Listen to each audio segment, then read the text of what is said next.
సరిపోదా శనివారం cinema August 29న భారీ స్థాయిలో థియేటర్లలో విడుదలై హిట్ టాక్ తో దూసుకెళ్తుంది. నాని హీరోగా వివేక్ ఆత్రేయ దర్శకత్వంలో విడుదలైన రోజునే ఈ సినిమా సక్సెస్ టాక్ తెచ్చుకుంది. ఈ వారం నానికి పోటీ ఇచ్చే తెలుగు సినిమాలేవి బరిలోకి కనిపించడం లేదు. అందువలన సరిపోదా శనివారం జోరు వసూళ్ల పరంగా కొనసాగే అవకాశాలు కనిపిస్తున్నాయి. ప్రపంచవ్యాప్తంగా విడుదలైన ఈ సినిమా 100 కోట్ల క్లబ్ ను టచ్ చేయడం ఖాయమంటున్నారు. మాస్ ఇమేజ్ కోసం ట్రై చేస్తున్న నానికి ఇది బ్రేక్ ఇచ్చినట్టే అని సినీ వర్గాలు చెబుతున్నాయి. ఎన్నిసార్లు చూసినా బోర్ కొట్టని జోనర్ మాస్ ఒకటేనా?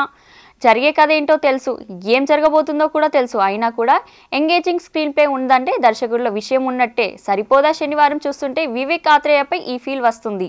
రొటీన్ కథ తీసుకున్న కొన్ని రిఫరెన్స్లు కనిపించినా బోర్ కొట్టకుండా కమర్షియల్ సినిమా చూపించాడు వివేక్. ఫస్ట్ 15 నిమిషాల్లోనే సినిమా కథ అంతా పూసగుచ్చినట్లు చెప్పేశాడు వివేక్ ఆత్రేయ. అక్కడి నుంచి ఆ కథను ఎలా ముందుకు తీసుకెళ్లాడన్నదే సరిపోదా శనివారం. దానికి నాని సూర్య తోడయ్యేసరికి మాస్ ఆడియన్స్ కి సినిమా సరిగ్గా సరిపోయిందనే చెప్పాలి. మాస్ హీరో అనిపించుకోవాలనే తపన యాక్టింగ్ లో సీన్ టు సీన్ కనిపించింది.